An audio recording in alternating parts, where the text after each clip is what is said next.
ನಮಸ್ಕಾರ ಸ್ನೇಹಿತರೆ, ಆರ್.ಕೆ. ಸ್ಟುಡಿಯೋಗೆ ಸ್ವಾಗತ. ದೈವಿಕ ಅನುಭವಕ್ಕಾಗಿ ದಯವಿಟ್ಟು ಇಯರ್ಫೋನ್ ಬಳಸಿ. ಈ ಕ್ಷಣ ನೀವು ಈ ಮಾತು ಕೇಳ್ತಾ ಇದ್ದೀರಾ ಅಂದರೆ ಒಂದು ವಿಷಯ ಖಚಿತ, ನಿಮ್ಮ ಜೀವನದಲ್ಲಿ ಹೊಸದು ಅನ್ನೋದರ ಅರ್ಥ ನೀವು ಹುಡುಕ್ತಾ ಇದ್ದೀರಾ. ನಾನು ಕೃಷ್ಣ. ನಾನು ಸಮಯವನ್ನು ನೋಡ್ತೀನಿ, ನಾನು ನಿಮ್ಮ ಮನಸ್ಸನ್ನು ನೋಡ್ತೀನಿ. ಸ್ನೇಹಿತರೆ, ನೀವು ಹೇಳ್ತಾ ಇರೋದು ಸರಿ. ಹೊಸ ವರ್ಷ ಬಂದಿದೆ ಅಂತ ಇವತ್ತು ಎಲ್ಲರೂ ಹೇಳ್ತಾ ಇದ್ದಾರೆ.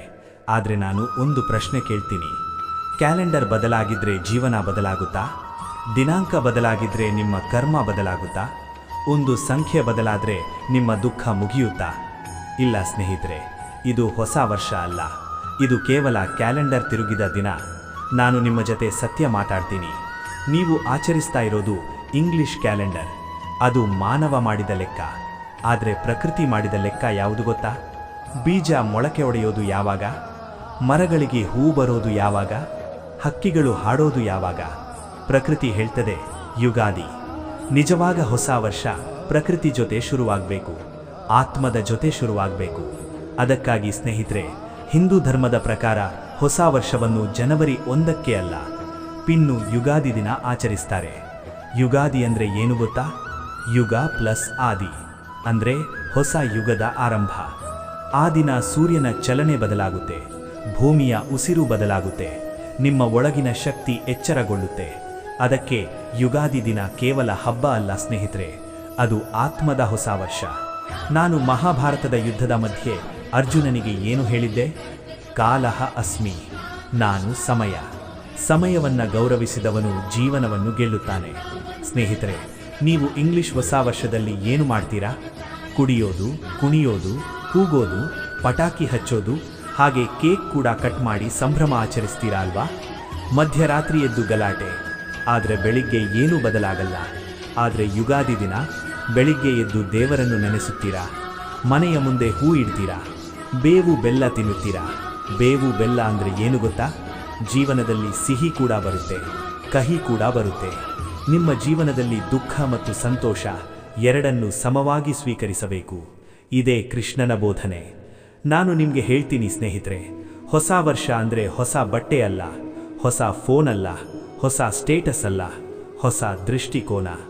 ನಿಮ್ಮ ಒಳಗಿನ ಅಸೂಯೆ ಬಿಟ್ಟು, ಅಹಂಕಾರ ಬಿಟ್ಟು, ಭಯ ಬಿಟ್ಟು, ಕೋಪ ಬಿಟ್ಟು ಆ ದಿನ ನೀವೊಂದು ನಿರ್ಧಾರ ಮಾಡಬೇಕು. ಈ ವರ್ಷ ನಾನು ನನ್ನ ಆತ್ಮದ ಮಾತು ಕೇಳ್ತೀನಿ. ಅದಕ್ಕಾಗಿಯೇ ನಾನು ಹೇಳ್ತೀನಿ, ಈ ದಿನ ಹೊಸ ವರ್ಷ ಅಲ್ಲ, ಇದು ಕೇವಲ ಕ್ಯಾಲೆಂಡರ್ ಬದಲಾವಣೆಯ ದಿನ. ನಿಜವಾದ ಹೊಸ ವರ್ಷ ಯುಗಾದಿ ದಿನ ಬರುತ್ತೆ. ನೀವು ಹಿಂದೂ ಧರ್ಮದವರಾಗಿರಬಹುದು ಅಥವಾ ಯಾರೇ ಆಗಿರಬಹುದು, ಆದರೆ ಪ್ರಕೃತಿಯ ನಿಯಮ ಎಲ್ರಿಗೂ ಒಂದೇ. ಪ್ರಕೃತಿಯ ಜೊತೆ ನಡೆಯೋವನು ಎಂದಿಗೂ ಸೋಲಲ್ಲ.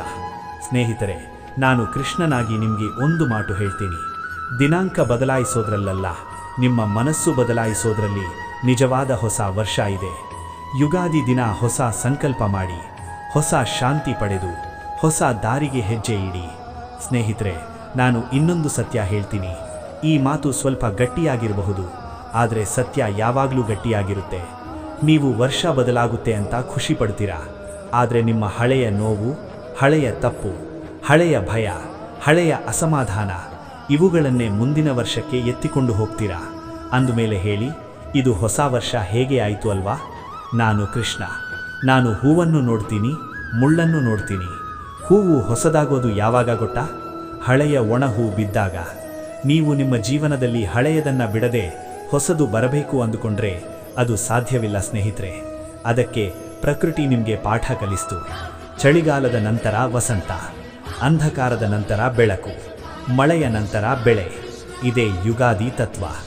ಯುಗಾದಿ ದಿನ ಪ್ರಕೃತಿ ಹೇಳ್ತದೆ, ಹಳೆಯದನ್ನು ಬಿಡು, ಹೊಸ ಉಸಿರೆಳೆ. ನೀವು ಮಾತ್ರ ಏನು ಮಾಡ್ತೀರಾ? ಹೊಸ ವರ್ಷ ಬಂದಿದೆ ಅಂತ ಸ್ಟೇಟಸ್ ಹಾಕ್ತೀರಾ, ಆದರೆ ಮನಸ್ಸಿನೊಳಗೆ ಅದೇ ಭಯ, ಅದೇ ಹೋಲಿಕೆ, ಅದೇ ಜಲಸಿ. ಸ್ನೇಹಿತರೆ, ನಾನು ಒಂದು ಪ್ರಶ್ನೆ ಕೇಳ್ತೀನಿ, ನಿಮ್ಮ ಮನಸ್ಸು ಬದಲಾಗದೆ ನಿಮ್ಮ ವರ್ಷ ಹೇಗೆ ಬದಲಾಗುತ್ತೆ? ನಾನು ಅರ್ಜುನನಿಗೆ ಹೇಳಿದ ಮಾತು ಇವತ್ತಿಗೂ ಸತ್ಯ. ನಿನ್ನ ಕರ್ಮ ಮಾಡು, ಫಲದ ಬಗ್ಗೆ ಭಯ ಬಿಡು. ಹೊಸ ವರ್ಷ ಅಂದರೆ ಫಲದ ಬಗ್ಗೆ ಕನಸಲ್ಲ, ಕರ್ಮದ ಬಗ್ಗೆ ಸ್ಪಷ್ಟತೆ. ಯುಗಾದಿ ದಿನ ಜನ ಬೇವು ಬೆಲ್ಲ ತಿನ್ನೋದು ಯಾಕೆ ಗೊತ್ತಾ? ಅದು ಕೇವಲ ಸಂಪ್ರದಾಯ ಅಲ್ಲ, ಅದು ಜೀವನದ ಒಪ್ಪಿಗೆ. ನಾನು ಸಿಹಿಯನ್ನು ಸ್ವೀಕರಿಸ್ತೀನಿ, ಕಹಿಯನ್ನು ಸ್ವೀಕರಿಸ್ತೀನಿ. ಇದೇ ಮನಸ್ಥಿತಿ ನಿಮ್ಮ ಜೀವನವನ್ನು ಶಕ್ತಿಶಾಲಿಯಾಗಿಸ್ತು. ಇಂಗ್ಲಿಷ್ ಹೊಸ ವರ್ಷದಲ್ಲಿ ನೀವೇನು ಮಾಡ್ತೀರಾ? ಈ ವರ್ಷ ನಾನು ರಿಚ್ ಆಗ್ತೀನಿ, ಈ ವರ್ಷ ನಾನು ಫೇಮಸ್ ಆಗ್ತೀನಿ, ಈ ವರ್ಷ ನಾನು ರಿವೆಂಜ್ ತಗೊಳ್ತೀನಿ. ಆದ್ರೆ ಯುಗಾದಿ ಹೇಳೋದು ಬೇರೆ. ಈ ವರ್ಷ ನಾನು ಶಾಂತಿಯಾಗಿರ್ತೀನಿ, ಈ ವರ್ಷ ನಾನು ಸತ್ಯ ಬಿಡಲ್ಲ, ಈ ವರ್ಷ ನಾನು ನನ್ನ ಆತ್ಮಕ್ಕೆ ಮೋಸ ಮಾಡಲ್ಲ. ಇದೇ ಧರ್ಮ. ಸ್ನೇಹಿತರೆ, ಧರ್ಮ ಅಂದರೆ ಮತ ಅಲ್ಲ, ದೇವಾಲಯ ಅಲ್ಲ. ಧರ್ಮ ಅಂದರೆ ನೀವು ನಿಮ್ಮ ಮನಸ್ಸಿಗೆ ಎಷ್ಟು ನಿಷ್ಠವಾಗಿದ್ದೀರಾ ಅನ್ನೋದು. ನಾನು ಕೃಷ್ಣನಾಗಿ ಇವತ್ತು ನಿಮಗೆ ಹೇಳ್ತೀನಿ, ಹೊಸ ವರ್ಷ ಅನ್ನೋದು ಹೊರಗಲ್ಲ, ಅದು ಒಳಗೆ ಹುಟ್ಟಬೇಕು. ಯುಗಾದಿ ದಿನ ನೀವು ಒಂದು ಚಿಕ್ಕ ಕೆಲಸ ಮಾಡಿ. ಬೆಳಿಗ್ಗೆ ಸೂರ್ಯನನ್ನು ನೋಡಿ 2 ಕ್ಷಣ ಮೌನವಾಗಿರಿ. ನಿಮ್ಮೊಳಗೆ ಕೇಳಿ, ನಾನು ನಿನ್ನೆ ಇದ್ದಂತೆ ಇವತ್ತು ಇದ್ದೇನಾ? ಈ ಪ್ರಶ್ನೆ ನಿಮ್ಮ ಮನಸ್ಸಿಗೆ ತಾಗಿದ್ರೆ ನಾನು ಕೃಷ್ಣ ನಿಮ್ಮ ಜೊತೆ ಇದ್ದೀನಿ ಅಂತ ಅರ್ಥ. ಹೊಸ ವರ್ಷ ಅಂದರೆ ಜೋರಾಗಿ ನಗೋದಲ್ಲ, ಶಾಂತವಾಗಿ ಸತ್ಯ ಒಪ್ಪಿಕೊಳ್ಳೋದು. ನಿಮ್ಮ ತಪ್ಪು ನಿಮಗೆ ಕಾಣಿಸಿದ್ರೆ ಅದೇ ಬೆಳಕು, ನಿಮ್ಮ ಅಹಂಕಾರ ಕಡಿಮೆಯಾದರೆ ಅದೇ ಹೊಸ ಆರಂಭ. ಯುಗಾದಿ ಬರುತ್ತೆ ಸ್ನೇಹಿತರೆ, ಅದು ದಿನಾಂಕ ಅಲ್ಲ, ಅದು ದಿಕ್ಕು. ಪ್ರಕೃತಿ ನಿಮ್ಮ ಕೈ ಹಿಡಿದು ಮತ್ತೆ ಹೇಳ್ತದೆ, ಬಾ ಇನ್ನೊಮ್ಮೆ ಶುರು ಮಾಡು. ಆ ದಿನ ನೀವು ನಿಮ್ಮ ಆತ್ಮದ ಮುಂದೆ ಸುಳ್ಳು ಹೇಳಬೇಡಿ, ಅದೇ ಸಾಕು. ನಾನು ನಿಮ್ಮ ಜೀವನದ ಎಲ್ಲ ನೋವನ್ನು ತೆಗೆದುಹಾಕಲ್ಲ ಅಂದರೂ ನೋವನ್ನು ಎದುರಿಸೋ ಶಕ್ತಿ ಕೊಡ್ತೀನಿ, ಅದೇ ಕೃಷ್ಣನ ದಾರಿ. ಈ ಮಾತು ನಿಮ್ಮ ಮನಸ್ಸಿಗೆ ತಾಗ್ತಾ ಇದ್ರೆ ಇದು ಯಾದೃಚ್ಛಿಕ ಅಲ್ಲ, ಇದು ನಿಮ್ಮ ಸಮಯ. ದಯವಿಟ್ಟು RK ಸ್ಟುಡಿಯೋ ಚಾನೆಲ್ಗೆ ಲೈಕ್ ಮಾಡಿ, ಸಬ್ಸ್ಕ್ರೈಬ್ ಮಾಡಿ. ಈ ಸತ್ಯವನ್ನು ಮರೆತಿರದ ಸ್ನೇಹಿತರಿಗೆ ಶೇರ್ ಮಾಡಿ. ಮುಂದಿನ ಭಾಗದಲ್ಲಿ ಯುಗಾದಿ ದಿನ ಏನು ಮಾಡಬೇಕು, ಯಾವ ತಪ್ಪುಗಳನ್ನು ಬಿಡಬೇಕು, ಹೊಸ ವರ್ಷದಲ್ಲಿ ಕೃಷ್ಣನ ಆಶೀರ್ವಾದ ಹೇಗೆ ಪಡೆಯಬೇಕು ಅನ್ನೋದನ್ನು ಇನ್ನೂ ಆಳವಾಗಿ ಹೇಳ್ತೀನಿ. ಕ್ಯಾಲೆಂಡರ್ ಬದಲಾವಣೆಯ ಶುಭಾಶಯಗಳು ಅಡ್ವಾನ್ಸ್ ಆಗಿ ಎಲ್ಲರಿಗೂ. ನಿಮ್ಮ ಅನಿಸಿಕೆಯನ್ನು ಕಮೆಂಟ್ ಬಾಕ್ಸಲ್ಲಿ ತಿಳಿಸಿ, ಯಾಕಂದರೆ ಕಮೆಂಟ್ ಬಾಕ್ಸ್ ನಿಮ್ಮದೇ. ಎಲ್ಲರಿಗೂ ಶ್ರೀಕೃಷ್ಣ ಒಳ್ಳೆಯದು ಮಾಡಲಿ. ಧನ್ಯವಾದಗಳು.